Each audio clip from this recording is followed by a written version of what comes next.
Hey guys, what's up? This is What the Tech, and this is the unboxing of Google's premier budget smartphone, the Google Pixel Foray. Quickly before we get into the unboxing, however, it's good to have in your mindset real fast that the Pixel A series, or whatever whole number plus an A, Google's budget phone, tends to do a lot better in terms of sales compared to the previous whole number, or the whole number it shares with, so 3, 3A, 4, and 4A. And I expect the same for this device as well. Now onto the actual unboxing experience. It's actually really pleasant.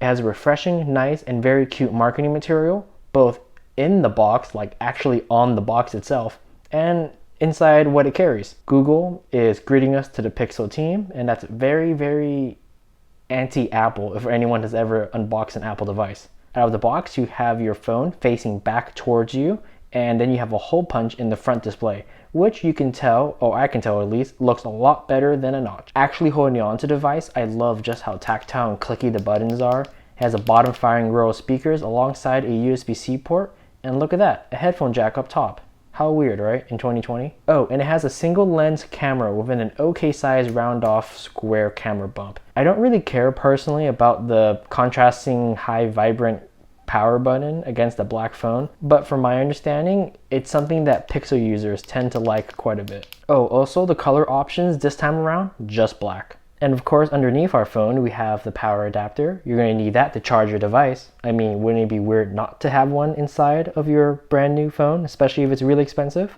And a USB-C to USB-C cable. Oh, also an adapter. I couldn't get it out without applying too much force, and I know I'm not trying to seem like I can't, but this one's kind of on me. I don't want to mess up the packaging. Now, the Pixel 4a is the direct follow-up to the Pixel 3a, and that phone itself pretty much, in my opinion, saved the Pixel line for Google, preventing them from just axing the whole idea.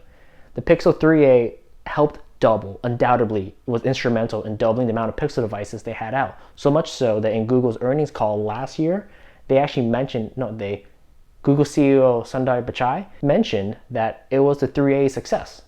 This phone is the follow-up to that, and we'll see how the experience continues, the good and the bad, in my full review video coming up in probably a week or two. Of course, that goes without saying, by the time you guys are watching this video, I'm already knee deep into that Pixel life. I already transferred my music, super important stuff, swapping the SIM card over and dealing with the headache of getting used to a new phone. But hey, I do that for you guys, I guess. I'll let you folks know how it handles my day-to-day usage, and of course, if you have any suggestions, feel free to drop them down in the comments, because you're probably smarter than me, and if you had something you want me to check out, of course I'll read them and go, yeah, I'll check it out.